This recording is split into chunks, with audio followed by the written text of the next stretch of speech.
नमस्कार बच्चों, राम राम। स्वागत आपका अपने YouTube channel GS with Ashok चौड़ा में।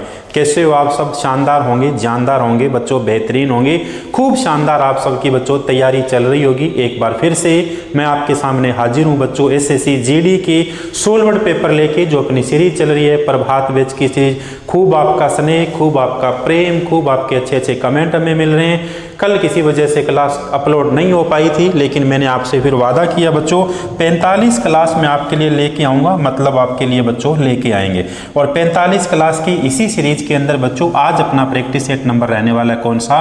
19 नंबर रहने वाला है। तो सभी बच्चे एक बार जो है जुड़ेंगे बच्चों क्लास के साथ में, कॉपी और पेन लेकर बैठेंगे, इसलिए कि बहुत सारे पॉइंट आप और हम नोट करने वाले हैं, जो पॉइंट सीधे सीधे एग्जाम के दृष्टिकोण से अपने लिए क्या बनते हैं बच्चों? महत्वपूर्ण बनते हैं। क्लियर? बिल्कुल देखिए क्लियर। आज की क्लास जो है बच्चों, ये क्लास देखिए SSC GD कांस्टेबल परीक्षा, और ये जो कब का सॉल्वर्ड पेपर आपको मैं करवा रहा हूँ 16/1/2023 का सॉल्वर्ड पेपर। कितनी शिफ्टों के अंदर? Shift number 1, shift number 2, shift number 3 और शिफ्ट नंबर कौन सी होगी? 4 हो गई बच्चों। और आप क्लास को थोड़ा थोड़ा लाइक करिए, थोड़ी थोड़ी शेयर करिए, अच्छे अच्छे आप क्या करिए बच्चों? कमेंट करिए। सीधे सीधे चलते हैं आपका स्वागत करते हुए क्वेश्चन नंबर 1 की तरफ। बढ़िया शानदार सभी को दिखाई दे रहे हैं क्वेश्चन? बिल्कुल दिखाई दे रहे हैं। देखिए सबसे पहला जो क्वेश्चन पूछा गया अपने से, कौन सा क्वेश्चन पूछा गया? अच्छा क्वेश्चन है, और इस बार तो इस क्वेश्चन के और पूछने की संभावना बन जाती है। कैसे पूछा जाएगा वो अपन अभी चर्चा करेंगे। विश्व शतरंज चैंपियन विश्वनाथ आनंद किस देश के है भाई? क्वेश्चन पूछा गया किस देश के है, तो ये तो कोई भी बच्चा बता देगा किस देश के है भाई। ये किस देश के होंगे? विश्वनाथ आनंद जो है कहाँ के होंगे बच्चों? विश्वनाथ आनंद भारत के होंगे। बहुत बढ़िया बात है। अब देखिए विश्वनाथ आनंद जो है, इनका संबंध अपने से पूछ लिया जाता है कि विश्वनाथ आनंद का संबंध किस खेल से है? किस खेल से इनका संबंध है? तो लिखा हुआ है इनका संबंध किससे हो गया? शतरंज से हो गया। शतरंज से संबंध किसका हो गया? विश्वनाथ आनंद का संबंध हो गया। बहुत अच्छी बात है। विश्वनाथ आनंद जो है पहली बार ग्रैंड मास्टर कब बनते हैं बच्चों? विश्वनाथ आनंद जो है पहली बार ग्रैंड मास्टर कब बनते हैं? तो पहली बार ग्रैंड मास्टर अपने से पूछा जाए कब बनते हैं, तो ये बनते हैं 1988 के अंदर, 1988 के अंदर पहली बार विजेता बनते हैं 1998 के अंदर। बहुत अच्छी बात है। इन्हीं विश्वनाथ आनंद को कई बार पूछ लिया जाता है कि पद्म श्री पुरस्कार कब मिलता है भाई?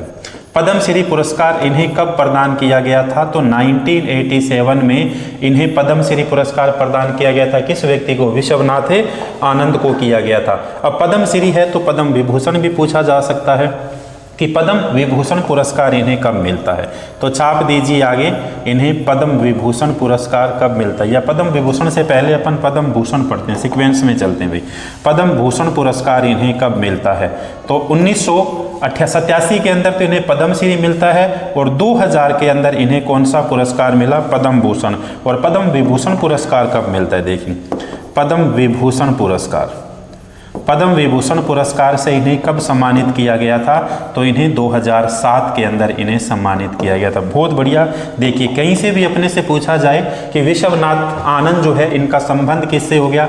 इनका संबंध बच्चों शतरंज से हो गया। पहला क्वेश्चन तो यहीं पर बना अपने। पहली बार ग्रैंड मास्टर ये कब बनते हैं? 1988 के अंदर बनते हैं। पद्मश्री उन्हें 1987 के अंदर मिलता है। पद्म भूषण 2000 के अंदर मिलता है। पद्म विभूषण इन्हें 2007 के अंदर मिलता है। इसके अलावा इन्हें राजीव गांधी खेल रत्न पुरस्कार भी मिलता है भाई। राजीव गांधी खेल रत्न पुरस्कार, राजीव गांधी खेल रत्न पुरस्कार ये पूछा जाए अपने से कि ये कब मिलता है विश्वनाथ आनंद को? 1991-92 के अंदर, 1991 और 1992। ये लीजिए बहुत बढ़िया क्वेश्चन था। इनसे संबंधित मैंने आपके सामने जानकारियां साझा की कि इन्हें पद्म भूषण पूछा, पद्म विभूषण पूछा जाए, राजीव गांधी खेल रत्न पुरस्कार पूछा जाए। बहुत बढ़िया बात है। लेकिन अब देखिए जिस क्वेश्चन के बनने की पूरी संभावना बनती है वो क्वेश्चन हो गया डी गुकेश। डी गुकेश का संबंध भी किससे हो गया? डी गुकेश का संबंध भी शतरंज से हो गया। पहली बात तो ये डी गुकेश का संबंध शतरंज से हो गया। किस राज्य से अपना संबंध रखते हैं डी गुकेश? तो डी गुकेश संबंध रखते हैं तमिलनाडु से। तमिलनाडु यानी चेन्नई से ये संबंध रखते हैं। अब देखिए क्वेश्चन कैसे बनता है। क्वेश्चन ये बनता है कि शतरंज के अंदर विश्व चैंपियन बनने वाले सबसे कम उम्र के खिलाड़ी, शतरंज में विश्व चैंपियन बनने वाले और विश्व चैंपियन बनने वाले सबसे कम उम्र के खिलाड़ी, छाप दीजिए भैया कौन से खिलाड़ी होंगे सबसे कम उम्र के खिलाड़ी। क्या छापूं मैं आपके सामने? आप कहोगे सर डी गुकेश, आप कहोगे सर डी गुकेश, बहुत बढ़िया बात है। और ये डी गुकेश विश्व चैंपियनशिप किस साल बनते हैं? तो डी गुकेश हाल ही के अंदर बीता हुआ साल 2024 के अंदर, 2024 के अंदर शतरंज के अंदर सबसे कम उम्र के अंदर विश्व चैंपियन बनते हैं, बहुत अच्छी बात है। और इन्होंने किस देश के खिलाड़ी को हराया था? तो भैया इन्होंने किस देश के खिलाड़ी को हराया था? चाइना यानी चीन के खिलाड़ी को हराया था। और चीन के खिलाड़ी का नाम क्या था? तो उनका नाम था डिंग लीरेन।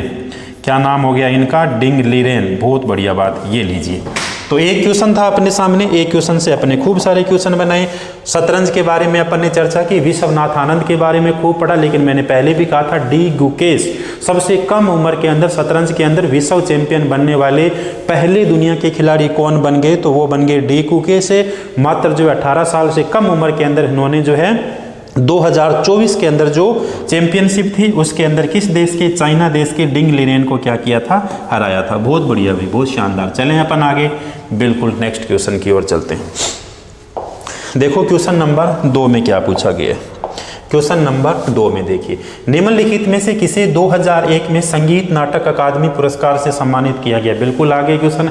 अब देखिए संगीत नाटक अकादमी पुरस्कार बच्चों छाप लीजिए, चाहे वो मिला हो किसके अंदर? कथकली के अंदर किसी को मिला हो, चाहे वो भरतनाट्यम के अंदर मिला। और सबसे ज्यादा जो क्वेश्चन पूछे गए हैं वो पूछे गए हैं किससे संबंधित? भरतनाट्यम से संबंधित। निम्नलिखित में से किसे 2001 में संगीत नाटक अकादमी पुरस्कार से सम्मानित किया गया? तो संगीत नाटक अकादमी पुरस्कार से किसे सम्मानित किया गया?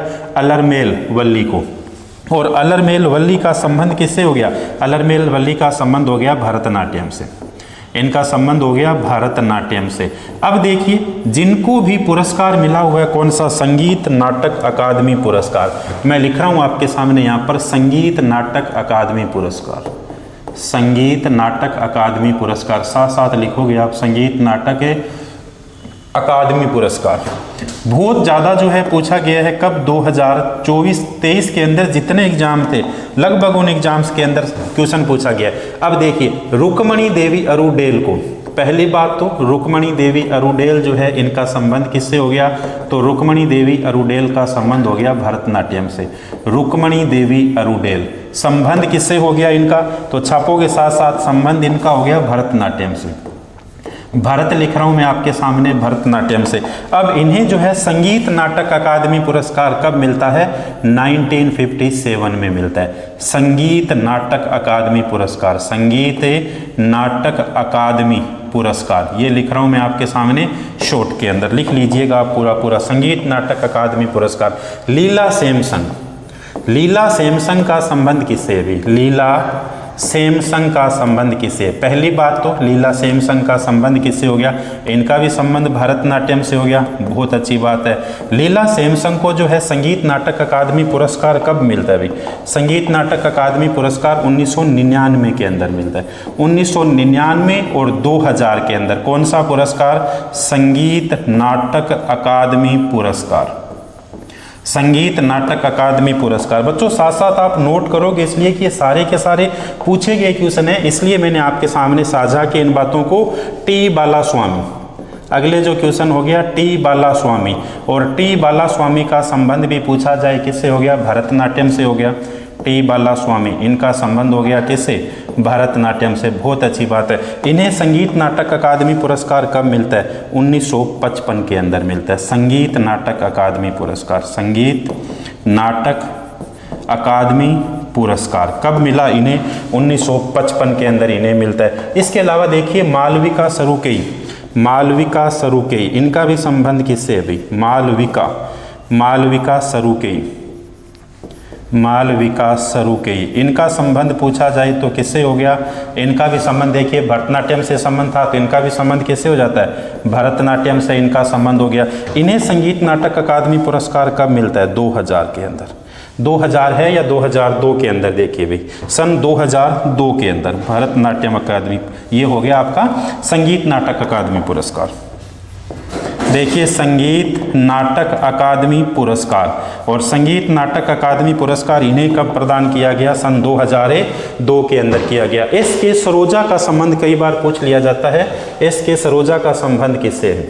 एस के सरोजा, देखिए भाई एस के सरोजा का संबंध भी पूछ लिया जाता है कि एस के सरोजा का संबंध किससे हो गया? इनका भी संबंध हो गया बच्चों भरतनाट्यम से। और इन्हें जो है संगीत नाटक अकादमी पुरस्कार कब मिलता है? तो ये मिलता है 1995 के अंदर, संगीत नाटक अकादमी पुरस्कार। थोड़ा सा ये लेंथली क्वेश्चन मैंने इसलिए लिया आपके सामने कि जितने भी क्वेश्चन आए हुए हैं, देखिए 2023 के अंदर जितनी शिफ्ट आप देखोगे, कोई भी उठा के देख लीजिए, मुंह चक्के उठा के देख लीजिए, बिल्कुल उठा के आप देखोगे, मुंह चक्के नहीं तो मुंह धो के उठा के देख लीजिए भाई। जैसे ही आप देखोगे तो संगीत नाटक अकादमी पुरस्कार हर एक पेपर के अंदर पूछा गया, और जब हर एक पेपर के अंदर पूछा गया तो अपनी ड्यूटी बनती है इस बार सारे के सारे याद करने। एक बार फिर से देखिए, रुक्मणी देवी अरुडेल का संबंध भरतनाट्यम से 1957 में संगीत नाटक अकादमी पुरस्कार। लीला सैमसन का संबंध भरतनाट्यम से 1999 में संगीत नाटक अकादमी पुरस्कार। टी बालास्वामी का संबंध भरतनाट्यम से 1955 में संगीत नाटक अकादमी पुरस्कार। मालविका सरुकेई भरतनाट्यम 2002 के अंदर, थोड़ा सा ये देख लेना, संभवतः 2002 ही है भाई, और अगर गलत हो जाए तो माफ़ करना, लेकिन थोड़ा सा ध्यान देना इस पे। इसके अलावा देखिए एस के सरोजा का संबंध किससे हो गया? भरतनाट्यम, और 1995 के अंदर संगीत नाटक अकादमी पुरस्कार इन्हें प्रदान किया गया था। बढ़े अपने नेक्स्ट क्वेश्चन की ओर। एक क्वेश्चन था आपके सामने, इतने सारे क्वेश्चन मैंने बनाए सबके सामने मैंने कब इन्हें जो है संगीत नाटक अकादमी पुरस्कार से सम्मानित किया गया, वो बच्चों लिखा आपके लिए। बहुत बढ़िया, सभी बच्चों का धन्यवाद है जो बच्चे अच्छे अच्छे कमेंट करते हैं। इसके अलावा बच्चे क्लास को डेली देखते हैं, इसके अलावा प्रत्येक दिन बच्चे नोट्स बनाते हैं, हमें बेहद अच्छा लगता है। और ये सारी चीज़ हमें क्या करती है? मोटिवेट करती है, इसलिए कि हम आपके लिए नए नए क्वेश्चन लेके आए। चलो देखो अगला क्वेश्चन देखो, निम्नलिखित में से कौन सा नृत्य है?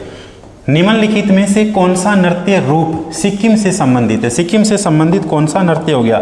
देखिए मुनारी, भांगड़ा, कोलाटम। तो ये देखिए तासी शब्दों जो है कहाँ से हो गया? सिक्किम से संबंधित हो गया।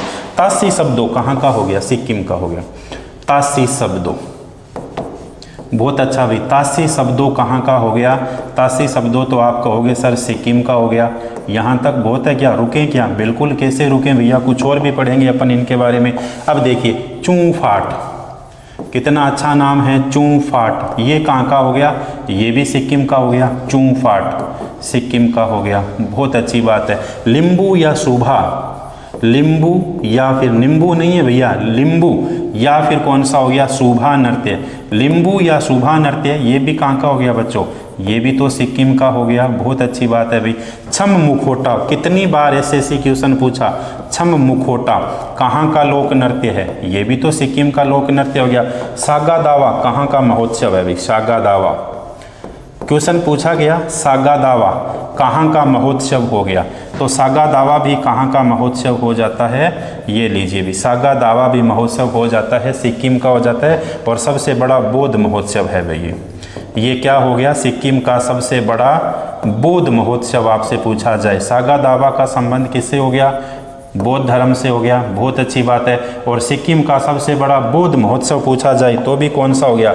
तब भी अपना आंसर क्या रहेगा? सागा दावा रहेगा। लोसार महोत्सव, लोसार महोत्सव, एक और लिखोगे साथ में, लोसार महोत्सव, ये लीजिए लोसार महोत्सव, ये कहाँ का हो गया?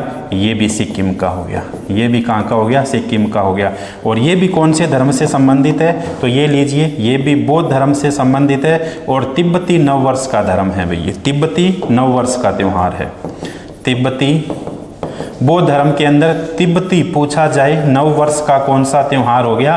तो छाप दीजिए ना साथ साथ, कौन सा हो गया भाई? लोसार महोत्सव। फटाफट देखिए, तासी शब्दों सिक्किम से संबंधित, चूंफाट सिक्किम से संबंधित, लिंबू या शोभा नृत्य सिक्किम से संबंधित, छम मुखोटा, छम मुखोटा कहाँ का हो गया? सिक्किम का हो गया। सागा दावा महोत्सव सबसे बड़ा महोत्सव बौद्ध धर्म से संबंधित, सिक्किम का हो गया। और इसके अलावा लोसार महोत्सव सिक्किम का, बौद्ध तिब्बती क्या हो गया? नववर्ष हो गया। आनंद आ रहा नहीं आ रहा क्लास का? बिल्कुल आ रहा है भाई। खूब जो है आनंद के साथ आप पढ़ते रहिए, मस्ती के साथ आप पढ़ते रहिए, चाय की घूंट आप लेते रहिए भाई। ये लीजिए, अब देखिए कई बच्चे क्लास में कहते हैं कि सर जीएसटी आप हर बार करवाते हो। भैया जीएसटी हम इसलिए हर बार करवाते हैं कि कोई भी पेपर उठा के देख लीजिए, चाहे दिल्ली पुलिस का हो, रेलवे का हो, एसएससी जीडी का हो, सीएचएसएल सीपीओ, कोई भी पेपर हो, पूछा गया क्वेश्चन, एक क्वेश्चन आपको निश्चित तौर पे मिलेगा बच्चों, और वो किससे संबंधित मिलेगा? जीएसटी से संबंधित मिलेगा। देखिए कुछ फैक्ट पढ़ते हैं जीएसटी के बारे में। माल एवं सेवा कर, माल एवं सेवा कर, माल को यहाँ पे इन्हें वस्तु लिखना चाहिए था भाई, माल एवं सेवा कर। माल एवं सेवा कर अधिनियम कब लागू किया गया था भारत के अंदर? बताइए अधिनियम कब लागू किया गया? 2017, 18, 16 कब किया गया? 1 जुलाई 2017 को भारत के अंदर बच्चों जीएसटी क्या की गई थी? लागू की गई। देखिए कुछ 5-4 फैक्ट देखिए जीएसटी के बारे में, जो आने वाले एग्जाम को आपको और आसान बनाएंगे। जीएसटी, सबसे पहले जीएसटी का पूर्ण रूप क्या हो गया? तो ये लीजिए, जीएसटी का पूर्ण रूप goods and service tax. GST का पूर्ण रूप हो गया बच्चों सर्विस टैक्स। आपको सर हिंदी में भी हमें लिखा दीजिए, क्या कहते हैं इसे? ये लीजिए लिखा हुआ है क्वेश्चन के अंदर, हिंदी में कहते हैं इन्हें वस्तु एवं सेवा कर के नाम से जाना जाता है। यानी वस्तुओं के ऊपर भी टैक्स लगेगा और जो सर्विस है उनके ऊपर भी क्या लगेगा? टैक्स लगेगा। जीएसटी लागू करने वाला दुनिया का पहला देश, अपने से पूछे, फटाफट छाप दीजिए, पहला देश फ्रांस बन जाता है, और फ्रांस में जीएसटी लागू की गई 1954 को। भारत के अंदर जीएसटी पूछा जाए किसकी सिफारिश पर लागू की गई? भारत में जीएसटी किस समिति की सिफारिश पर लागू की गई? तो भारत की जीएसटी लागू की गई विजय केलकर समिति की सिफारिश पर। विजय केलकर समिति की सिफारिश पर जीएसटी लागू की गई। यहाँ तक बहुत बढ़िया, बिल्कुल। जीएसटी का जो बिल है बच्चों पार्लियामेंट के अंदर कब पेश किया गया? पार्लियामेंट में पेश किया गया 2016 में, और पेश किया जाने वाला बिल था कौन सा? 122वां। जबकि भारत के अंदर जीएसटी किस संविधान संशोधन के द्वारा लागू की गई थी? ये क्वेश्चन अक्सर और निश्चित तौर पे पूछा जाता है। किस संविधान संशोधन के द्वारा भारत में जीएसटी लागू की गई थी? तो यहाँ पर 122वां नहीं आएगा, 101वां संविधान संशोधन। और 101वां संविधान संशोधन होता कब है? ये लीजिए 2016 के अंदर। अब देखिए क्वेश्चन पूछे जाते हैं, भारत में जीएसटी सबसे पहले किस राज्य में लागू की गई? असम में लागू की गई। भारत में जीएसटी सबसे बाद में किस राज्य में लागू की गई? ये लीजिए जम्मू एंड कश्मीर के अंदर लागू की गई। यहाँ तक ठीक है क्या? यहाँ तक कैसे ठीक है? और भारत में जीएसटी कब लागू की गई? 1 जुलाई 2017 को। इसीलिए 1 जुलाई को कौन सा दिवस मनाया जाता है? भैया 1 जुलाई को तो जीएसटी दिवस मनाया जाता है। सही है क्या सर? बिल्कुल। कुछ और दिवस भी मनाया जाता है क्या? बिल्कुल दिवस मनाया जाता है। राष्ट्रीय चिकित्सा दिवस भी मनाया जाता है। कब? 1 जुलाई को। राष्ट्रीय चिकित्सा दिवस भी मनाया जाता है। कब? 1 जुलाई, प्रत्येक साल 1 जुलाई को। अब देखिए 2-4 लाइनें और लिखिए जो जीएसटी के बारे में पूछी जाती है। क्वेश्चन पूछा गया जीएसटी का, तो आप और हम इसे क्या करते हैं? कवर करते हैं। सबसे पहले तो भारत के अंदर जीएसटी लागू की गई है बच्चों, इसके तहत एक परिषद बनाई गई। तो परिषद का उल्लेख किस आर्टिकल में मिलता है? परिषद का उल्लेख आर्टिकल नंबर 279A में मिलता है। भारत के अंदर जो जीएसटी है, इस जीएसटी का प्रारूप पूछा जाए कितना प्रकार का है? तो ये लीजिए 3 प्रकार है। भारत के अंदर जो जीएसटी लागू की गई, इसमें टैक्स कितने प्रकार से लगाया जा सकता है? 4 प्रकार से टैक्स लगता है। कितने प्रकार से? 4 प्रकार से। 5%, फिर लीजिए 12%, फिर लीजिए 18%, और फिर लीजिए कौन सा? 28%। बहुत बढ़िया बात है। 1-2 पॉइंट और लिख लीजिए। इसके अलावा जो है IGST, integrated goods and service tax को भारत के संविधान के किस आर्टिकल में रखा गया? आर्टिकल नंबर 269A के अंदर रखा गया। अब सबसे अच्छा क्वेश्चन पूछा जाता है, भारत में सारे करों को समाप्त करके एक नया, एक देश एक जो है टैक्स बनाया गया, उसका नाम क्या हो गया? ये लीजिए, उसका नाम क्या हो गया? जीएसटी हो गया। उसका नाम क्या हो गया? जीएसटी हो गया। अभी एक क्वेश्चन था, जितनी सारी जानकारियां थी, जानकारियां अपने पास बहुत सारी ऐसे संबंधित, लेकिन यहां पर अपन इतनी जानकारियों को क्या करेंगे बच्चों? साझा करेंगे। अगला क्वेश्चन देखिए। अगला क्वेश्चन पूछा गया, भारत का कौन सा पड़ोसी देश राष्ट्रमंडल खेलों का हिस्सा नहीं है? भाई बहुत अच्छा क्वेश्चन है। भारत का कौन सा देश, भारत का कौन सा पड़ोसी देश राष्ट्रमंडल खेलों का हिस्सा नहीं है? देखिए राष्ट्रमंडल खेल कौन से थे? जो भी राष्ट्रमंडल खेल, कौन कौन से राष्ट्रमंडल खेलों को अपन राष्ट्रमंडल खेल के अंतर्गत ले सकते हैं। तो जो भी ब्रिटेन का उपनिवेश रहा था उन देशों को मिलाकर जो खेल होते हैं बच्चों उन्हें कहा जाता है राष्ट्रमंडल खेल। क्लियर हुआ। लेकिन देखिए ये बात होगी थ्योरी की, फैक्ट टू फैक्ट अपने बात कि कौन सा देश जो है राष्ट्रमंडल खेलों का हिस्सा नहीं है। तो कौन सा देश राष्ट्रमंडल खेलों का हिस्सा नहीं है? चाइना नहीं है, बांग्लादेश है, पाकिस्तान है, श्रीलंका है। तो कौन सा देश नहीं हो गया? ये लीजिए चीन जो है हो गया। अब देखिए कुछ बात, राष्ट्रमंडल खेल हो चाहे एशियाई खेल हो, राष्ट्रमंडल खेल हो बच्चों चाहे एशियाई खेल हो, एक क्वेश्चन पक्का पूछा जाता है, इसलिए कि इनका आयोजन 4 साल के बाद किया जाता है। तो सबसे पहले देखिए राष्ट्रमंडल खेलों की शुरुआत पिछली बार एसएससी के अंदर पूछा गया कि राष्ट्रमंडल खेलों की शुरुआत कब होती है। तो राष्ट्रमंडल खेलों की शुरुआत हुई 1930 के अंदर, कनाडा के हैमिल्टन के अंदर खेले गए। भैया भारत ने पहली बार राष्ट्रमंडल खेलों में हिस्सेदारी कब ली थी? तो भारत ने पहली बार हिस्सेदारी ली थी 1934 के अंदर, 1934 के अंदर ली थी हिस्सेदारी। इंग्लैंड के अंदर ये खेले गए थे, बहुत अच्छी बात है भाई। इसके अलावा राष्ट्रमंडल खेलों का नामकरण राष्ट्रमंडल कब पड़ता है? राष्ट्रमंडल खेलों का नामकरण राष्ट्रमंडल कब पड़ता है? तो पहले इन्हें ब्रिटिश एम्पायर के नाम से जाना जाता था और 1978 में इनका नाम राष्ट्रमंडल पड़ जाता है। राष्ट्रमंडल खेलों में भारत को पहला स्वर्ण पदक किसने दिलाया था? तो राष्ट्रमंडल खेलों में पहला स्वर्ण पदक दिलाया था मिल्खा सिंह ने। भाग मिल्खा भाग, मिल्खा सिंह के द्वारा दिलाया गया था। मूवी बनी थी इनके ऊपर भाग मिल्खा भाग, भाग मिल्खा भाग, ये इनके ऊपर मूवी बनी थी। यहाँ तक बहुत अच्छी बात है। अब क्वेश्चन पूछा जाता है कि फ्लाइंग सिख किसे कहा जाता है? भैया फ्लाइंग सिख किन्हें कहा जाता है? तो फ्लाइंग सिख जो है वो मिल्खा सिंह को कहा जाता है। बहुत अच्छी बात। 1958 के अंदर इनका संबंध किससे हो गया? दौड़ से। कितने मीटर की दौड़ में इन्होंने गोल्ड मेडल जीता था? तो 400 मीटर की दौड़ में इन्होंने गोल्ड मेडल जीता था। राष्ट्रमंडल खेलों की मेजबानी भारत ने केवल और केवल एक बार की थी, ये की बच्चों 2010 के अंदर, और इनका आयोजन किया गया भारत की राजधानी नई दिल्ली के अंदर। और अब तक का भारत का सबसे बेस्ट प्रदर्शन रहा था 101 पदकों के साथ। क्लियर? बिल्कुल क्लियर। और कुछ देखिए 2-4 बातें। राष्ट्रमंडल खेल है तो 22वां राष्ट्रमंडल खेल कब खेला गया? 22वां राष्ट्रमंडल खेल खेला गया 2022 के अंदर खेला गया। कहाँ पर? ये लीजिए बर्मिंघम के अंदर, बर्मिंघम के अंदर यानी लंदन यानी ब्रिटेन के अंदर इनका आयोजन किया गया। संस्करण कौन सा था? संस्करण लिख तो दिया मैंने ऊपर, कोई बात नहीं, फिर बच्चे कहते हैं सर हमें विस्तार से बताइए। संस्करण भैया 22वां था। और आयोजन कब किए गए? 2022 के अंदर। स्थान पूछा जाए कौन सा था? तो स्थान कौन सा हो गया? बर्मिंघम हो गया, लंदन हो गया। बहुत अच्छी बात है। आयोजन कब से कब तक किया गया? आयोजन किया गया 28 जुलाई से लेके 8 अगस्त के मध्य, 28 जुलाई से लेके 8 अगस्त के मध्य इनका आयोजन किया गया था। अब देखिए अगला क्वेश्चन पूछा जाता है कि शुभारंभ के ध्वजवाहक कौन रहे थे? शुभारंभ के ध्वजवाहक रही थी एक तो पीवी संधू, और पीवी संधू का संबंध किससे हो गया? बैडमिंटन से हो गया। एक तो पीवी संधू रही थी, एक और कौन रही थी भी? एक और रही थी मनप्रीत सिंह। ये तो शुभारंभ के ध्वजवाहक हो गए। मनप्रीत सिंह का संबंध किससे हो गया? वो किससे हो गया? अब अपने से ये भी पूछ लिया जा सकता है कि समापन के ध्वजवाहक कौन रहे थे? समापन के ध्वजवाहक कौन रहे थे? तो समापन के ध्वजवाहक कौन रहते हैं?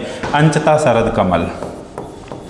एक कौन हो गई? अंचता शरद कमल, अंचता शरद कमल। नोट कर रहे हो साथ साथ? बिल्कुल आपको नोट करना पड़ेगा भी, साथ साथ नोट करोगे तभी तो सफलता पाओगे भी। अंचता शरद कमल होगी और एक निकहत जरीन हो गए, निकहत जरीन।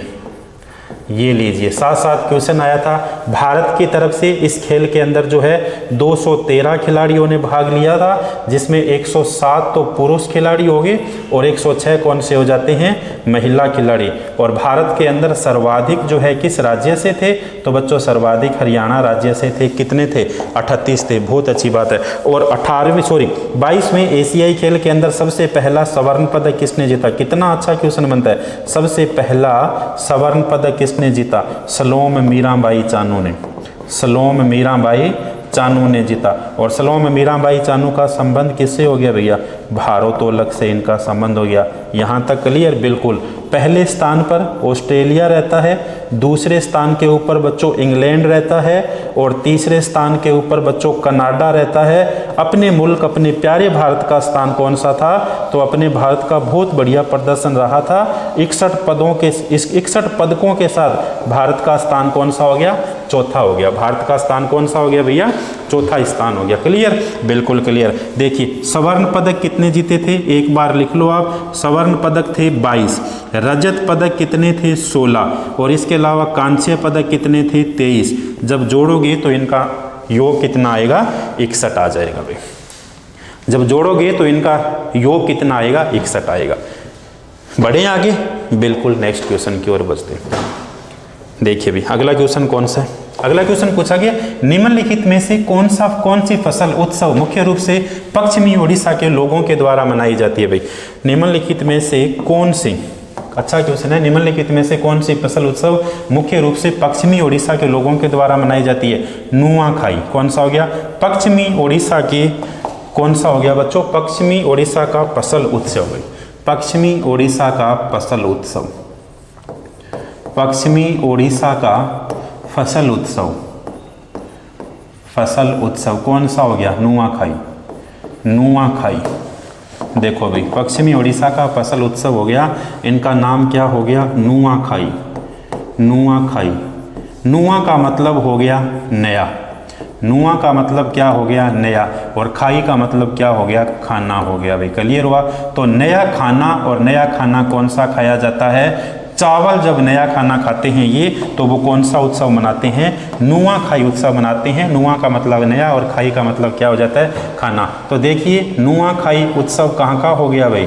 तो नुआखाई उत्सव जो है ये हो जाता है ओडिशा का। बहुत अच्छी बात है। इसके अलावा घूमरा और मयूर, इसके अलावा घूमरा पूछा जाए और कौन सा हो गया? मयूर। तो घूमरा और मयूर भी कहाँ के हो जाते हैं? ये भी कहाँ के हो जाते हैं? ओडिशा के हो जाते हैं। छऊ और दलखाई और पाइका, देखिए भाई छऊ, दलखाई और कौन सा हो गया? पाइका। पाइका ये कहाँ के हो गए भाई? ये भी तो ओडिशा के हो गए। बहुत अच्छी बात है। फटाफट देखिए थोड़ा सा। नुआ का मतलब नया हो जाता है, खाई का मतलब खाना हो जाता है। नुआ खाई ओडिशा का हो गया, घूमरा ओडिशा का, मयूर ओडिशा का, मयूर भंज ओडिशा का, दलखाई ओडिशा का, और पाइका भी कौन सा हो जाता है? ओडिशा का हो जाते हैं। रंगवती एक और उत्सव है भाई, वो भी लिख लेना, रंगवती। अगला क्वेश्चन देखो। अगला क्वेश्चन है 1976 के अंदर 42वें संविधान संशोधन अधिनियम में भारतीय संविधान में कौन सा नया भाग सम्मिलित किया गया था भाई? तो भारत के संविधान के 42वें संविधान संशोधन के द्वारा भाग नंबर 4 क्या शामिल किया गया था भाई? 42वें संविधान संशोधन के द्वारा। 42वें संविधान संशोधन कब हुआ? 1976 के अंदर हुआ। देखिए एसएससी फटाफट से किस प्रकार से क्वेश्चन पूछती है कि 42वें संविधान संशोधन के समय प्रधानमंत्री या किसके निर्देशन के अंदर हुआ? तब अपना आंसर क्या आएगा? इंदिरा गांधी के कार्यकाल में। बहुत अच्छी बात है, इंदिरा गांधी के कार्यकाल में। इसके अलावा ये जो 42वां संविधान संशोधन हुआ, इसे लघु संविधान की संज्ञा दी जाती है। लघु का मतलब क्या हो गया अभी? छोटा हो गया। लघु का मतलब क्या हुआ? छोटा हो गया। तो इसका मतलब छोटा संविधान की संज्ञा किसे दी जाती है? 42वें संविधान संशोधन को दी जाती है। और इसी 42वें संविधान संशोधन के द्वारा भाग नंबर 4 क्या जोड़ा गया था? भाग नंबर बच्चों 4 क्या जोड़ा गया था? और 4 क्या जोड़ा गया था? तो आर्टिकल कौन सा जोड़ दिया गया? आर्टिकल नंबर 51 क्या जोड़ दिया गया? और इसके तहत क्या जोड़ दिए गए थे? मौलिक कर्तव्य जोड़ दिए गए।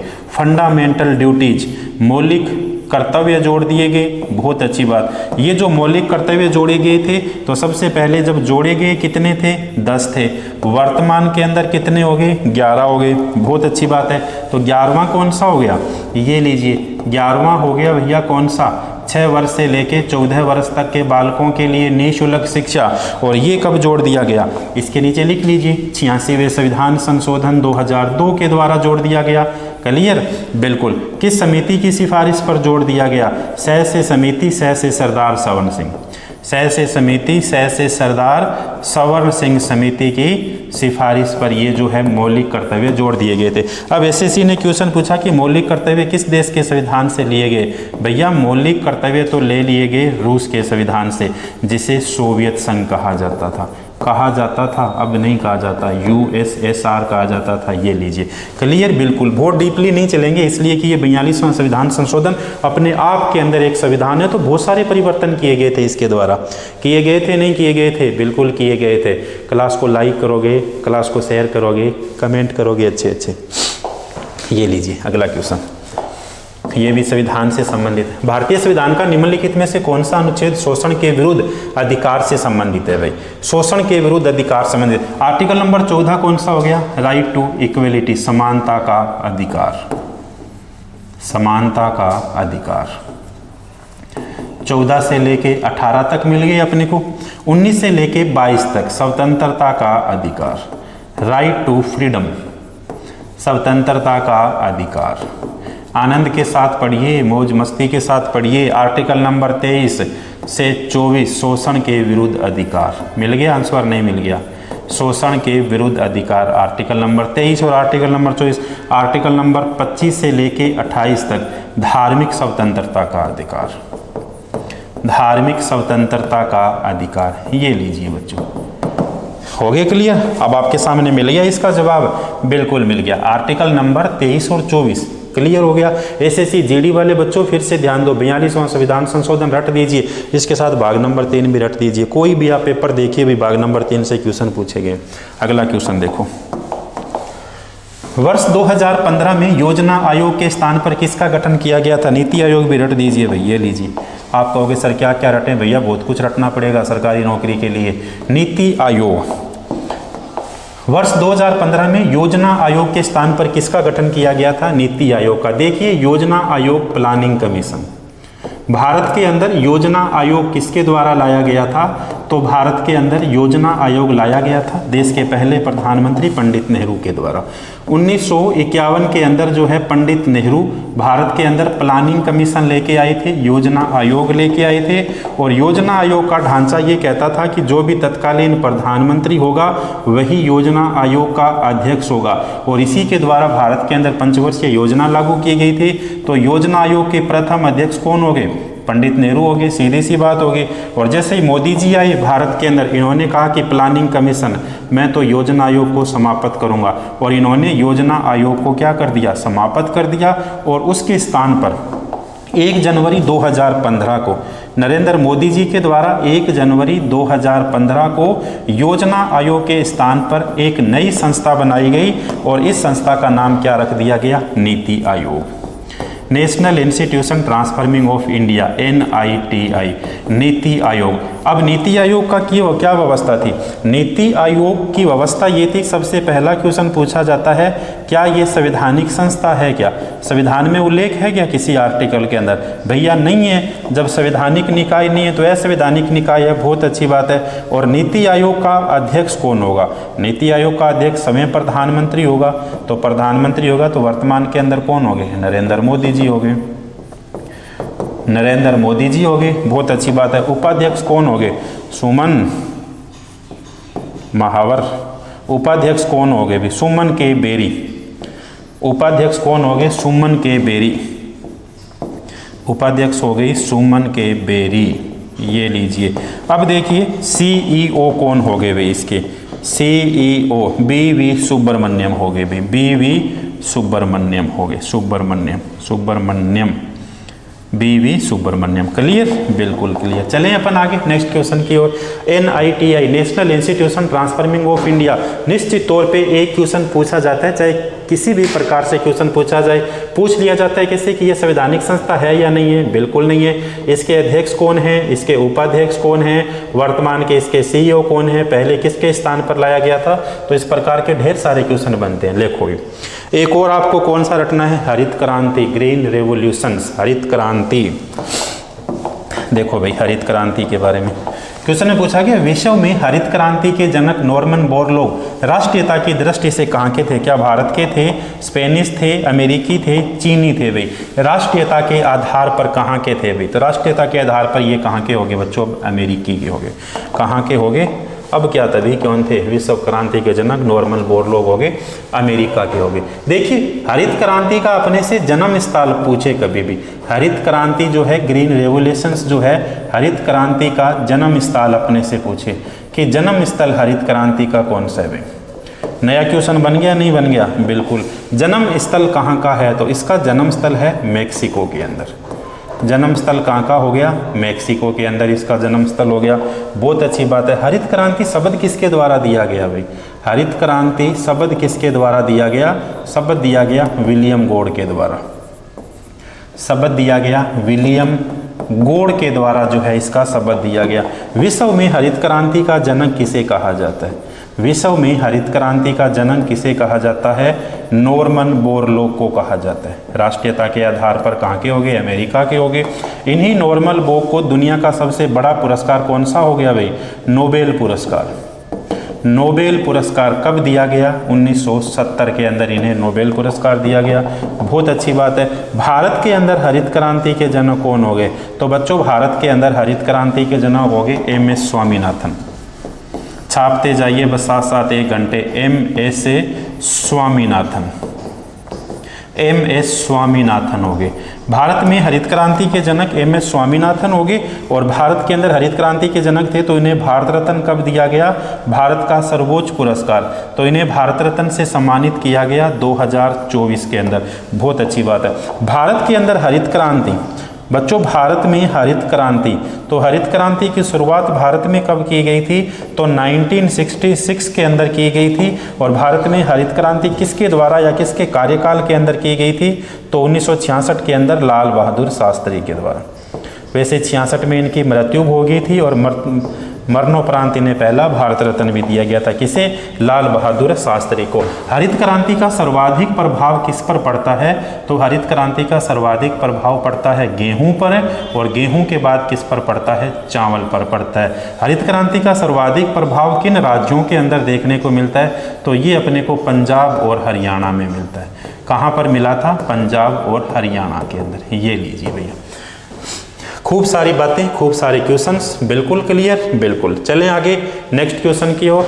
हरित क्रांति आपको बहुत बढ़िया से याद करनी है, इसलिए कि कोई भी पेपर देखो, हरित क्रांति हो, जनगणना हो, इसके अलावा कौन सा गया 5 ईयर प्लान हो, राष्ट्रमंडल खेल हो, एशियाई खेल हो, कितने सारे क्वेश्चन है भाई, कितने सारे टॉपिक है जहाँ से आप जिनको रट सकते हो आप।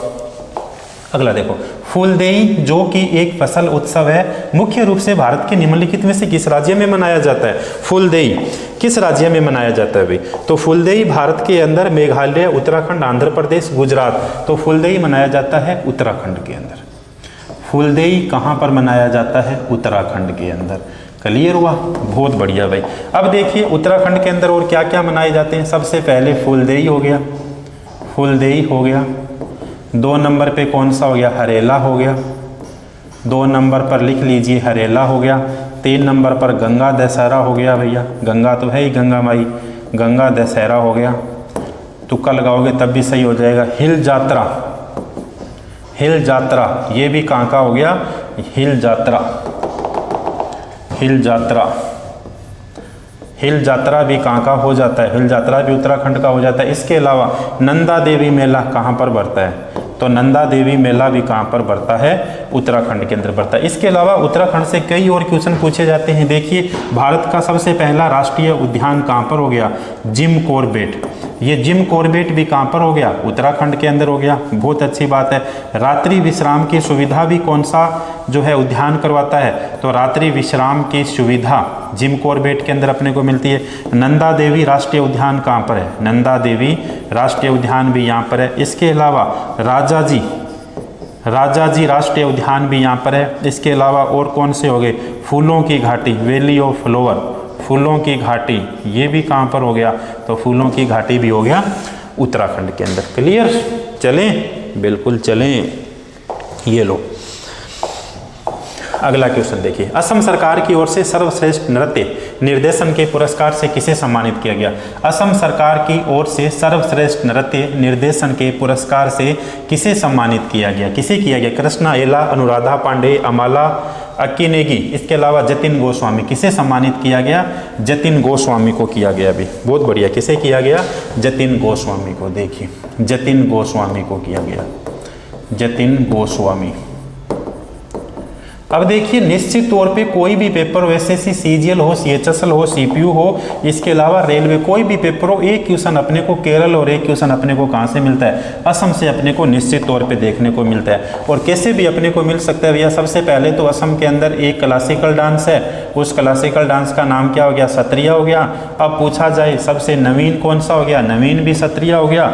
और सत्रिया की शुरुआत किसके द्वारा की गई थी? महंत शंकरदेव के द्वारा की गई।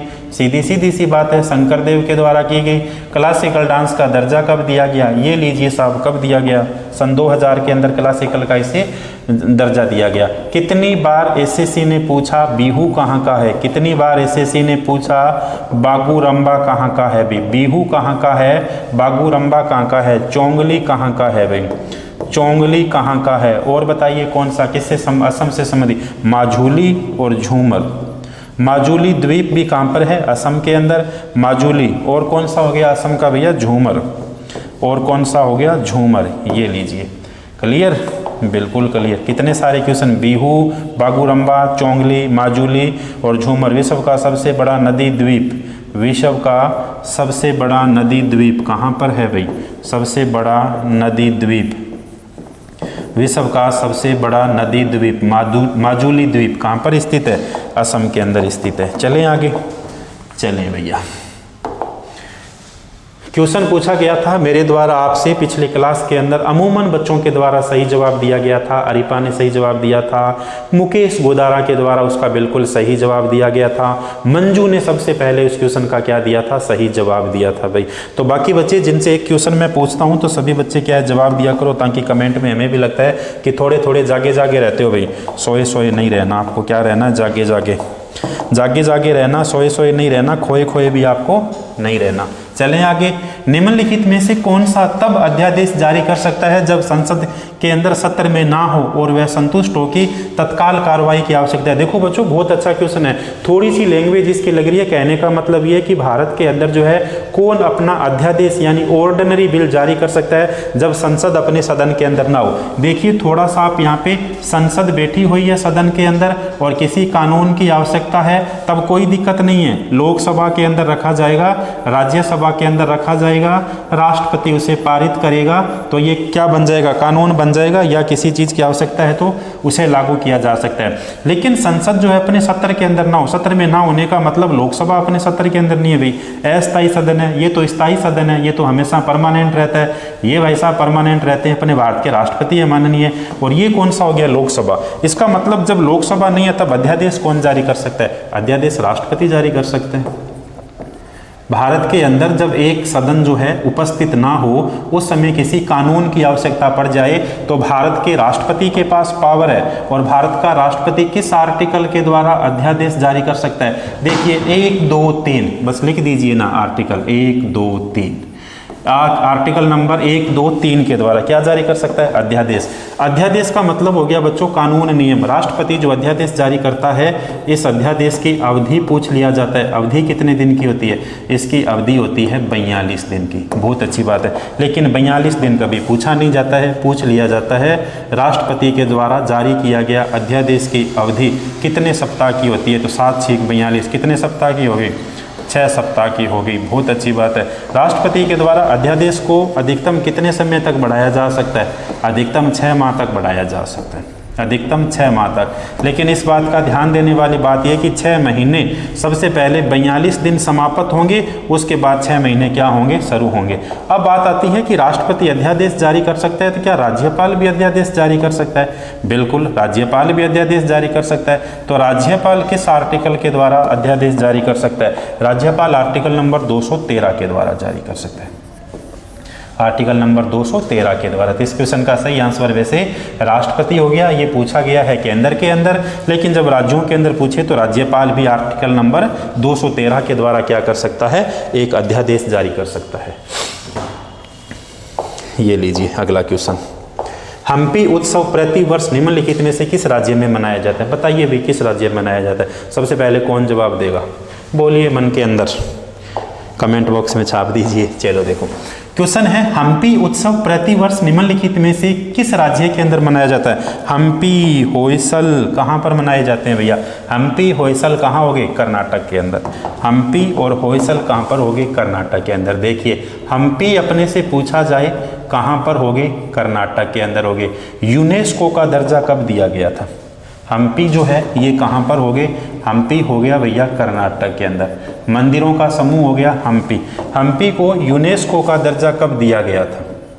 ये भी तो ऐसे क्वेश्चन पूछ सकती है। यूनेस्को का दर्जा कब दिया गया था? 1986 में दिया गया था। हम्पी है वहाँ पर, तो इसका मतलब क्या हो गए? कोणार्क सूर्य मंदिर भी कहाँ पर है? कोणार्क सूर्य मंदिर तो उड़ीसा के अंदर हो गया भैया, गलत तो नहीं है क्या? उड़ीसा के अंदर हो गया। नहीं, ये लीजिए भैया हम्पी। 50 रुपये का जो नोट है बच्चों, इस 50 रुपये के नोट पर किसकी फ़ोटो हो गई? तो ये भी हम्पी की फ़ोटो हो गई। बहुत अच्छी बात है। अब देखिए होयसल मंदिर कहाँ पर है? हम्पी और होयसल मंदिरों का समूह है, तो ये भी कहाँ पर हो गया? होयसल मंदिरों का समूह है, ये भी तो कर्नाटक के अंदर हो गया, और ये कर्नाटक के अंदर हो गया। बहुत अच्छी बात है। तो इसे यूनेस्को का दर्जा कब दिया गया? लेटेस्ट का है, अपने से पूछा जा सकता है। तो इन्हें यूनेस्को का दर्जा दिया गया सन 2023 के अंदर इन्हें यूनेस्को का दर्जा दिया गया। 23 में इन्हें यूनेस्को का दर्जा दिया गया, और 2023 के अंदर 2 ऐसे स्थल थे जिन्हें यूनेस्को साइट का दर्जा दिया गया था, और वो कौन कौन से साइटें हो गई थी? सबसे पहले तो हो गया था कहाँ पर? कौन सा? शांति निकेतन। 1 नंबर पे तो शांति निकेतन हो गया, और 2 नंबर में कौन सा हो गया? कर्नाटक के होयसल मंदिर हो गए। कर्नाटक के होयसल मंदिर हो गए भैया। ये लीजिए, क्लियर हुआ। तो ये बनता है बच्चों 41वां, कर्नाटक का होयसल मंदिर बनता है 42वां, और वर्तमान के अंदर भारत में यूनेस्को साइटें 43 है, और 43 में बनती है अहोम मोइदम। और ये जो अहोम मोइदम है, ये अहोम मोइदम कहाँ पर हो गया? अहोम मोइदम हो गया असम के अंदर। अहोम मोइदम इसे कहते हैं बच्चों आत्मा का घर। क्या कहते हैं? आत्मा का घर इसे कहते हैं। चलो नेक्स्ट क्वेश्चन की ओर। क्या पूछा गया है नेक्स्ट क्वेश्चन के अंदर? राज्य विधायिका के उच्च सदन को रूप में जाना जाता है। राज्य विधायिका को उच्च सदन के रूप में जाना जाता है। किसे जाना जाता है? लोकसभा को, विधान परिषद को, विधानसभा को, राज्यसभा को। लोकसभा को राज्य विधायिका, बात राज्य विधायिका की जा रही है, तो यहाँ पर लोकसभा तो पहले ही कट हो जाता है। लोकसभा कट हो गया तो राज्यसभा बिल्कुल कट हो गया। अब देखिए सभी राज्यों के पास विधानसभा है, और कुछ राज्य ऐसे भी है, 6 राज्य जिनके पास विधान परिषद भी है। जिनके पास क्या है? विधान परिषद भी है। कितने राज्यों के पास है भाई विधान परिषद? पूछ लिया जाए अपने से कि विधान परिषद कितने राज्यों के पास है, तो विधान परिषद हो गई द्विसदनीय वाली। ये लीजिए 6 राज्यों के पास। कितने राज्यों के पास हो गए? 6 राज्यों के पास। 6 राज्यों के अंदर देखिए तेलंगाना हो गया 1 नंबर पर।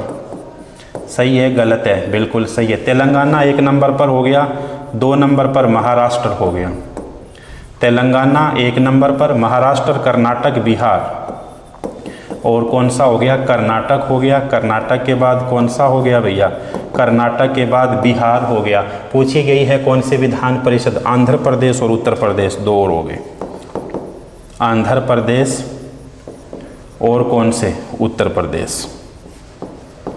आंध्र प्रदेश और उत्तर प्रदेश हो गए। क्लियर? बिल्कुल क्लियर। देखिए देखिए उच्च सदन पूछा जाए अपने से, राज्य विधायिका पूछा जाए, तो विधान परिषद कितने राज्यों के पास है? आंसर अपना 6 राज्यों के पास। 1 नंबर पे तेलंगाना, महाराष्ट्र के पास, कर्नाटक के पास, बिहार के पास, आंध्र प्रदेश के पास, और किसके पास हो गया? उत्तर प्रदेश के पास हो गया। एक इसकी ट्रिक भी बनती है, तुम कब आओगी। अगर याद नहीं रहता तो पहले मैंने आपके सामने लिख दिया। देखिए तुम कब आओगी, बताओ भाई तुम कब आओगी, तुम कब आओगी, तुम कब आओगी। ये लीजिए तो बताइए तुम कब आओगे। देखिए तुम, तू से क्या बन जाता है तेलंगाना बन जाता है, मैं से महाराष्ट्र बन जाता है, कै से क्या बन जाता है कर्नाटक बन जाता है, कै बै से क्या बन जाता है बिहार, और आऊगी आ से क्या बन गया आंध्र प्रदेश, और ऊ से क्या बन गया उत्तर प्रदेश हो गया। क्लियर हो गया। बढ़िया लगे तो देखिए, सबसे पहले आपका मोटिव ये होना चाहिए कि हमें ऐसे याद करने। अगर आपको ऐसे याद नहीं होना तो सीधा कहना कि भाई तुम कब आओगी, तो तुम कब आओगी तो फिर लगा लेना भाई अपना हिसाब किताब कि ट्रिक लगा के आप क्या कर लोगे, इसे सही कर लोगे। चलें आगे, बिल्कुल नेक्स्ट क्वेश्चन की ओर। भारत की 7वीं पंचवर्षीय योजना की वास्तविक विकास दर क्या थी। कितना अच्छा क्वेश्चन है भैया। देखिए भारत की 7वीं पंचवर्षीय योजना की वास्तविक विकास दर क्या थी। 7वीं पंचवर्षीय योजना की वास्तविक विकास दर क्या थी। 6.1%। कितनी थी। 6.1%। अब देखिए पहली पंचवर्षीय योजना, थोड़ा सा अपन चलते हैं इसमें डीपली। पहली पंचवर्षीय योजना पूछ लिया जाए अपने से, विकास दर क्या थी। विकास दर क्या थी। विकास दर का लक्ष्य रखा गया था 2.1%। 2.1% और विकास दर कितनी होती है 3.6%। विकास दर हुई 3.6%। क्लियर हुआ, बहुत बढ़िया। अपने से पूछ लिया जाए दूसरी पंचवर्षीय योजना। दूसरी पंचवर्षीय योजना, देखिए डीपली क्वेश्चन है, इसकी विकास दर क्या थी। तो इसकी विकास दर जो है 5.6% रखी, सॉरी 4.5% पे।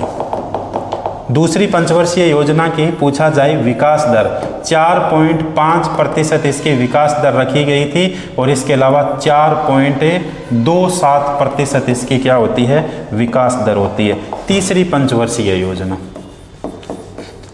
तीसरी पंचवर्षीय योजना, इसकी पूछ लिया जाए विकास दर क्या थी। 5.6% रखी गई थी और 2.4% इसकी विकास दर हुई थी। सबसे पूछ लिया जाए असफल भी कौन सी रही थी भाई, तो सबसे असफल भी बिल्कुल रही थी कौन सी पंचवर्षीय योजना, तीसरी पंचवर्षीय योजना रही थी। इसके अलावा पांचवी पंचवर्षीय योजना, पांचवी पंचवर्षीय योजना के बारे में लगभग क्वेश्चन पूछा जाता है। 4.4% विकास दर रखी गई थी और 4.8% इनकी क्या हो गई थी विकास दर हो गई थी। कौन से पंचवर्षीय की, पांचवी पंचवर्षीय। छठी पंचवर्षीय योजना की विकास दर क्या थी भाई। छठी पंचवर्षीय योजना की विकास दर अपने से पूछ लिया जाए कि विकास दर क्या थी 5.7%। 5.7%। बहुत बढ़िया भी। देखिए सीधे सीधे आंकड़े हैं, आपको याद करने ही पड़ेंगे। इसके अलावा अपने से पूछ लिया जाए, छठी पंचवर्षीय योजना होगी, पूछा जाए 7वीं पंचवर्षीय योजना की विकास दर। अब देखिए 7वीं पंचवर्षीय योजना है तो 6.1%। 6 क्या हो गई 1%। 6.1% होगी कौन सी 7वीं। 8वीं पंचवर्षीय योजना, 8वीं पंचवर्षीय योजना की विकास दर कितनी होगी 6.8% हो गई। इसके अलावा 9वीं पंचवर्षीय योजना की विकास दर अपने से पूछे, 10वीं पंचवर्षीय योजना की अपने से विकास दर पूछे कि 10वीं पंचवर्षीय योजना की कितनी है 7.6%। और 11वीं पंचवर्षीय योजना, 11वीं पंचवर्षीय योजना की विकास दर हो गई 8% और 12वीं पंचवर्षीय योजना की भी क्या हो गई 8% हो गई। ये बिल्कुल आंकड़े सही है, इनके अंदर कोई दो राय नहीं है। और मैंने रटे हैं तो आपको भी क्या करने पड़ेंगे, रटने पड़ेंगे भाई। आपको भी क्या करने पड़ेंगे, रटने बच्चों पड़ेंगे। देखिए एक जो है बता देना इसकी कौन सी थी, देख के एक बार फिर से देखिए। पहली पंचवर्षीय योजना की विकास दर 2.1% रखी गई थी, लेकिन 3.6% इसकी क्या हुई थी वृद्धि हुई थी। तो अपन कौन सा सही मानेंगे 3.6% को अपन बिल्कुल सही मानेंगे।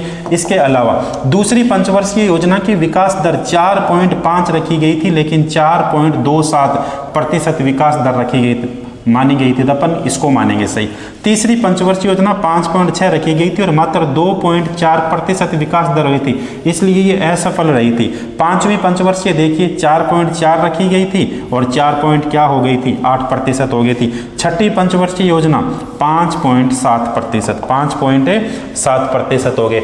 इसके अलावा सातवीं पंचवर्षीय योजना, सातवीं पंचवर्षीय योजना के अंदर 6.1% हो गई। आठवीं पंचवर्षीय योजना के अंदर 6.8% हो गई। नौवीं पंचवर्षीय योजना आप देखना भैया, नौवीं पंचवर्षीय योजना, 10वीं पंचवर्षीय योजना में 6% होगी। और 11वीं पंचवर्ष योजना में 8% है और ये भी क्या होगी 8%। थोड़ा सा डीपली क्वेश्चन था बच्चों, ये मैंने रटे हैं, आपको भी रटना पड़ेगा। 2-4 आप सीधे सीधे आंकड़े याद करो तो देखिए पहली तो 2.1 3.6 आप याद रख सकते हो, दूसरी का डबल करोगे 4.5 थी और 4.27 थी, इसे आप याद रख सकते हो। तीसरी असफल रही थी तो बिल्कुल ही क्या होगी भैया 2.4 होगी। बहुत अच्छी बात है।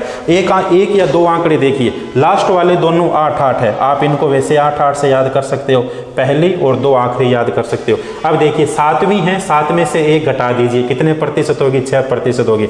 7वीं 6% है तो 8वीं में 6.8 है, 6 लिखोगे फिर आगे आप 8 लिख दोगे। ये मेरे जहन से एक बार गायब हो गया, आप देख के बताओगे, बिल्कुल जहन से क्या हुआ गायब। अब इस क्वेश्चन का सही आंसर कौन सा बन गया, देखिए ऑप्शन नंबर 4 6% और यहाँ पर देखिए 6%। तो किस मॉडल पर आधारित थी ये आप और हम पहले भी पढ़ चुके हैं। इसके अलावा जो है पूछा गया क्वेश्चन था कई बार कि इसके अंदर जो कौन कौन से कार्य हुए थे ये भी अपन बहुत क्लासों में पढ़ चुके हैं। ये थोड़े से डिफिकल्ट पॉइंट्स हैं जो आज मैंने आपके लिए उठाए हैं भैया। अगला क्वेश्चन देखो, अगला क्वेश्चन है सारोदी शोकिया एक भारतीय शास्त्रीय नृत्यांगना है जिन्हें जाना जाता है, किसके लिए जाना जाता है, सत्रिया के लिए जाना जाता है। इसके बारे में अपन पहले भी चर्चा बहुत सारी कर चुके हैं। अगला क्वेश्चन देखो, ये लीजिए, कानून का वह शासन किसी की भी नींव है जिसका अर्थ है कि कोई भी व्यक्ति कानून के ऊपर नहीं है। भाई बहुत अच्छा क्वेश्चन है, देखिए थोड़ा सा डीपली सा क्वेश्चन लगता है कि कानून का शासन किसी भी वह नींव है जिसका अर्थ है कि कोई भी व्यक्ति कानून के ऊपर नहीं है। बिल्कुल कोई भी व्यक्ति कानून के ऊपर नहीं है। साम्यवाद है क्या, बिल्कुल साम्यवाद नहीं हो गया। एक तंत्र बिल्कुल नहीं हो गया। अधिनायक तंत्र तो है कहाँ पर भैया, तो इसका मतलब इसका सही आंसर कौन सा हो गया, लोकतंत्र हो गया। और भारत ने कौन सी शासन व्यवस्था अपनाई है बच्चों, भारत के अंदर लोकतंत्र है भाई। भारत के अंदर क्या है, लोकतंत्र। लोकतंत्र कैसे, कौन सा तंत्र हो गया, लोकतंत्र। सीधी सी बात है, जो तंत्र लोगों का तंत्र है, ऐसा तंत्र जो लोगों का तंत्र है लोकतंत्र हो गया। बिल्कुल बहुत अच्छी बात है। और कौन सा इसका उदाहरण देख सकते हैं भाई, और अपन उदाहरण देख सकते हैं, अब्राहम लिंकन ने इसकी परिभाषा दी थी। लोकतंत्र की परिभाषा अब्राहम लिंकन के द्वारा दी गई थी। और क्या कहा था अब्राहम लिंकन ने, अब्राहम लिंकन ने कहा था जनता का, अब्राहम लिंकन ने कहा था कि जनता का, जनता के लिए, जनता का, जनता के लिए और जनता के द्वारा, जनता के द्वारा बनाया गया जो शासन होगा, इस प्रकार के शासन को क्या कह सकते हैं आप और हम, इस प्रकार के शासन को कह सकते हैं बच्चों लोकतंत्र। और जब आप और हम प्रस्तावना पढ़ते हैं, प्रीएम्बल्स ऑफ इंडियन कॉन्स्टिट्यूशन पढ़ते हैं, तो सीधा सीधा छापा गया है, उसके अंदर क्या छापा गया है, हम भारत के लोग संपूर्ण भारत को संप्रभुसत्ता, समाजवाद, पंथ निरपेक्ष, लोकतंत्र, शब्द आ गया नहीं आ गया, बिल्कुल लोकतंत्र गणराज्य बनाने के लिए समस्त नागरिकों को सामाजिक, राजनीतिक और आर्थिक न्याय देते हुए।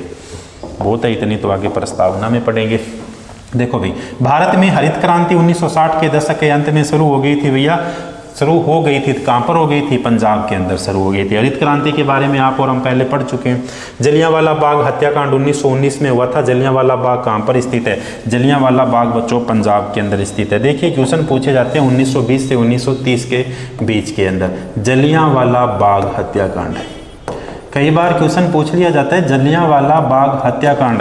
सबसे पहले तो ये जो नरसंहार था ये कहाँ पर कब घटा, तो ये घटा बच्चों 13 अप्रैल 1919 को। स्थान कौन सा था, स्थान हो गया जलियांवाला बाग, स्थान हो गया जलियांवाला बाग। और ये जलियांवाला बाग है कहाँ पर, जलियांवाला बाग ये लीजिए अमृतसर के अंदर है भैया। जलियांवाला बाग जो है कहाँ पर हो गया, अमृतसर के अंदर जलियांवाला बाग हो गया। कब, किसके द्वारा आदेश दिया गया था गोलियां चलाने का, तो ये दिया गया था जनरल डायर के द्वारा। सैफुद्दीन किचलू जो था बच्चों वो हड़ताल कर रहे थे, इस वजह से जनरल डायर के द्वारा गोलियां चलाने का आदेश दिया गया था। और इसकी जांच के लिए जो कमेटी बनाई गई थी उस कमेटी का नाम क्या था, हंटर कमेटी, हंटर कमेटी थी। इससे भी अच्छा क्वेश्चन कौन सा पूछ लिया जाता है, इससे भी अच्छा क्वेश्चन पूछ लिया जाता है राय बहादुर की उपाधि किसके द्वारा वापस लौटा दी थी। जलियांवाला बाग हत्याकांड के बाद राय बहादुर की उपाधि किसके द्वारा वापस लौटा दी थी, जमनलाल बजाज के द्वारा। जमनलाल बजाज के द्वारा कौन सी उपाधि वापस लौटा दी थी, राय बहादुर की उपाधि वापस लौटा दी थी। रविंद्रनाथ टैगोर ने कौन सी उपाधि वापस लौटा दी, नाइटहुड की उपाधि। किसने, रविंद्रनाथ टैगोर के द्वारा। और आगे चलकर जो है महात्मा गांधी के द्वारा भाई, आगे जाकर महात्मा गांधी के द्वारा कौन सी उपाधि वापस लौटा दी थी।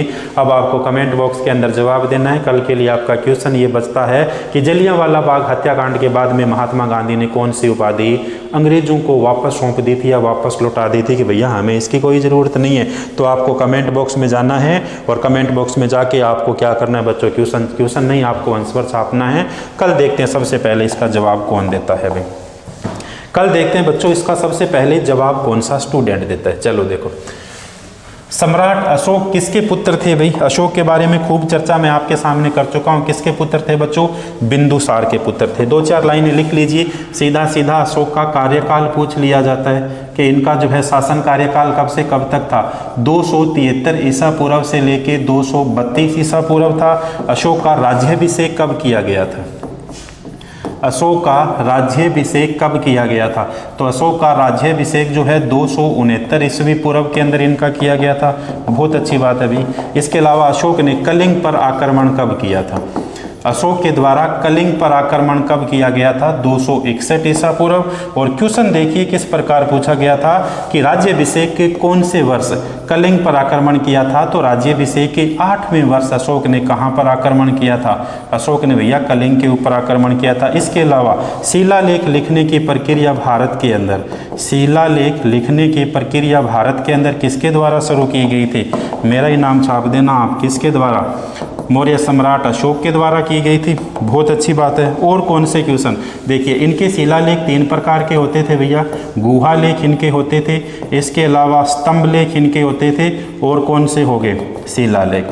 और कुल इन अशोक के कितने शिलालेख थे, तो कुल अशोक के शिलालेख पूछ लिया जाए तो 14 क्या थे, शिलालेख थे। और अक्सर अशोक के शिलालेख किस भाषा के अंदर लिखे होते थे, तो अक्सर अशोक के शिलालेख जो है ब्राह्मी भाषा के अंदर लिखे होते थे।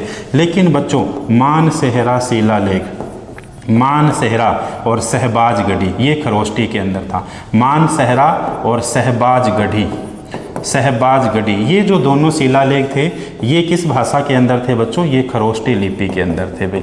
यानी ब्राह्मी लिपि के अंदर नहीं थे, ये कहाँ पर थे, खरोष्टी लिपि के अंदर थे। तो कुछ क्वेश्चन थे अशोक के शिलालेखों को पढ़ने वाला। पहला अंग्रेज मैंने आपसे पूछा था, ये लीजिए।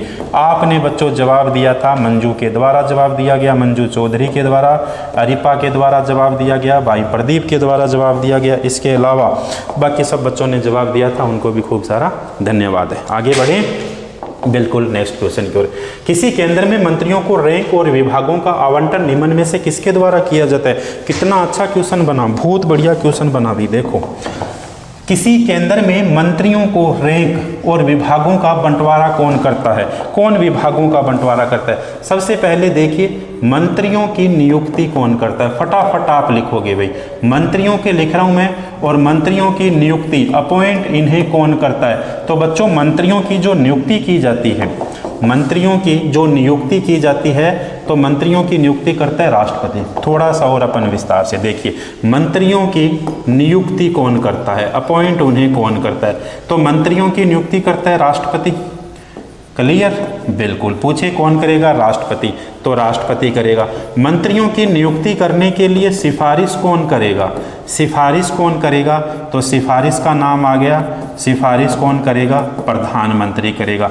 मंत्रियों को शपथ कौन दिलाएगा भाई, केंद्र में मंत्रियों को शपथ कौन दिलाएगा, केंद्र में मंत्रियों को शपथ दिलाता है भारत का राष्ट्रपति। केंद्र के अंदर मंत्री जो है किसके प्रसाद पर्यंत कार्य करते हैं, मंत्री जो है किसके प्रसाद पर्यंत कार्य करते हैं, राष्ट्रपति के प्रसाद पर्यंत कार्य करते हैं। अगर मंत्रियों को हटाना है अपने पद से तो इन्हें हटाता कौन है, ये लीजिए, हटाता भी कौन है, राष्ट्रपति हटाता है। हटाने की सिफारिश कौन करता है, हटाने की सिफारिश कौन करता है, तो हटाने की सिफारिश जो है भैया प्रधानमंत्री करते हैं। तो वास्तविक रूप से यहाँ पर शक्ति किसके पास होगी, प्रधानमंत्री के पास ही होगी। बहुत अच्छी बात है। अब देखिए विभागों का बंटवारा कौन करता है, एलोकेशंस ऑफ डिपार्टमेंट, कि विभागों का, मंत्रियों के बीच विभागों का बंटवारा। अब आप कहोगे कि विभागों के बंटवारे का क्या मतलब हो गया, बंटवारे का मतलब ये हो गया कि रेल विभाग किसके पास रहेगा, ये विभाग किसके पास रहेगा, कपड़ा मंत्रालय किसके पास रहेगा, विदेश विभाग किसके पास रहेगा, गृह मंत्री कौन बनेगा, ये सारे के सारे भी। तो विभागों का बंटवारा कौन करता है, तो विभागों का बंटवारा राष्ट्रपति नहीं प्रधानमंत्री करता है। विभागों से संबंधित नियम कानून कौन बनाता है, नियम हो गया, इसके अलावा नियमावली हो गई, और इनसे संबंधित कानून कौन बनाता है? तो कानून राष्ट्रपति बनाता है। अब आप कहोगे सर इनमें हम कंफ्यूज हो जाएंगे। क्यों कंफ्यूज हो जाओगे? नियम और कानून बनते हैं संसद के अंदर, संसद का अंग राष्ट्रपति होता है, तो सोचने की जरूरत ही नहीं है, सीधा सीधा जवाब सही होगा। और इस क्वेश्चन का सही आंसर कौन हो गया? विभागों का बंटवारा। भैया विभागों का बंटवारा राष्ट्रपति नहीं, प्रधानमंत्री करता है।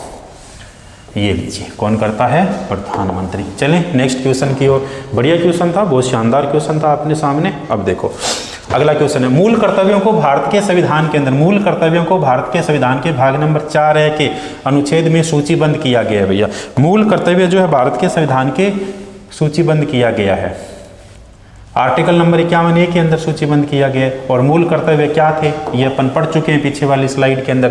सितंबर 2022 में भारत के 16वें अटॉर्नी जनरल के रूप में किसे नियुक्त किया गया? अब देखिए एक क्वेश्चन निश्चित तौर पे पूछा जाता है, अटॉर्नी जनरल। अटॉर्नी जनरल कहा जाता है महान्यायवादी को, महान्यायवादी को कहा जाता है। आर्टिकल नंबर 76 में इसके जो अपने को उल्लेख मिलता है, महान्यायवादी की नियुक्ति अपॉइंट इन्हें कौन करता है? तो अपॉइंट इन्हें राष्ट्रपति करता है। महान्यायवादी किसके प्रसाद पर्यंत कार्य करेगा? महान्यायवादी किसके प्रसाद पर्यंत कार्य करेगा? तो राष्ट्रपति के प्रसाद पर्यंत कार्य करता है। भैया राष्ट्रपति जब चाहे इन्हें हटा सकता है। पहले महान्यायवादी कौन थे? पहले महान्यायवादी MC सीतलवाड़ थे, MC सीतलवाड़ थे। और वर्तमान के महान्यायवादी कौन हो गए भैया? ये हो गए R वेंकटरमणी। कौन हो गए? R वेंकटरमणी।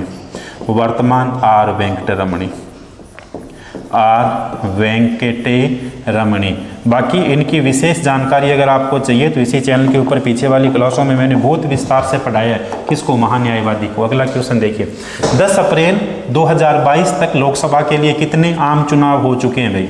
तो देखिए ये पिछले बार का क्वेश्चन पूछा गया है, तो अब मैं आपके सामने कर देता हूं कौन सा? जून। इस क्वेश्चन को मैं आपके सामने कर देता हूं जून 2024 तक कितने आम चुनाव हो चुके हैं। और अब इसका आंसर 17 नहीं, बिल्कुल मैं क्या कर देता हूं 18। कितने चुनाव हो चुके हैं? 18 चुनाव, 18 लोकसभा के चुनाव हो चुके हैं। देखिए भाई 18वीं लोकसभा वर्तमान के अंदर पूछा जाए बच्चों की कौन सी लोकसभा है? वर्तमान के अंदर 18वीं लोकसभा है भैया, बहुत अच्छी बात है। 18वीं जो लोकसभा है, इस 18वीं लोकसभा के चुनाव हुए 2024 के अंदर। चुनावों की घोषणा मार्च 2024 के अंदर की गई थी। चुनाव कितने चरणों में हुए थे? तो चुनाव इसके होते हैं अपने 7 चरणों में। 7 चरणों के अंदर इसमें चुनाव होते हैं, बहुत अच्छी बात है। पहला चरण कई बार सीधा सीधा पूछ लिया जाता है भैया, पहला चरण कब था? पहला चरण था 19 अप्रैल को। आखिरी चरण कब था या लास्ट चरण कब था? 7वां चरण कब था? तो 7वां चरण था 1 जून 2024 को, इसका 7वां चरण था। इतिहास का सबसे लंबा चुनाव ये चलता है कितने दिनों तक? 44 दिनों तक। 44 दिनों तक इतिहास का सबसे लंबा चुनाव चलता है, बहुत अच्छी बात है। इसके अलावा पूछ लिया जा सकता है कि 18वीं जो लोकसभा है इसमें महिला सांसदों की संख्या कितनी है? तो 18वीं लोकसभा के अंदर महिला सांसदों की संख्या 74 है। और इसके अलावा 17वीं लोकसभा के अंदर महिला सांसदों की संख्या 78 थी। कितनी थी? 78 थी। बाकी अपने जो है लोकसभा चुनाव पूरा पढ़ा है तो वहाँ पे खूब सारी जानकारियाँ पड़ी हुई है। LBW शब्द जो है किससे संबंधित है? सभी को पता है, क्रिकेट से संबंधित है। किससे संबंधित हो गया बच्चों? क्रिकेट से। 1867 में बंबई में किस संस्था की स्थापना हुई थी भाई? 1867 के अंदर बंबई में किस संस्था की स्थापना हुई थी? तो 1867 के अंदर प्रार्थना समाज की क्या हुई थी? प्रार्थना समाज संस्था की क्या कर दी गई थी? स्थापना कर दी। देखिए एक तो पूछा जाता है 1828 के अंदर किसकी स्थापना होती है? ब्रह्म समाज की। ये बहुत बार पूछ लिया जाता है कि ब्रह्म समाज की स्थापना कब होती है? 1828 के अंदर। किसके द्वारा की जाती है? ये की जाती है राजा राम मोहन राय के द्वारा की जाती है। राजा राम मोहन राय के द्वारा इसकी स्थापना की जाती है। कहाँ की जाती है? कलकत्ता के अंदर की जाती है, बहुत अच्छी बात है। एक क्वेश्चन SSC पूछती है 1875 में किसकी स्थापना की गई थी? 1875 में आर्य समाज की स्थापना की गई थी। और आर्य समाज की स्थापना किसके द्वारा की गई थी? स्वामी दयानंद सरस्वती के द्वारा। स्वामी दयानंद सरस्वती के द्वारा की गई थी। स्वामी दयानंद सरस्वती के द्वारा की गई थी, बहुत अच्छी बात है भैया, ये लीजिए। और इसके अलावा प्रार्थना सभा की स्थापना किसके द्वारा की गई थी? आत्माराम पांडुरंग के द्वारा। प्रार्थना सभा की स्थापना आत्माराम पांडुरंग। प्रार्थना सभा की स्थापना आत्माराम पांडुरंग के द्वारा, आत्माराम पांडुरंग।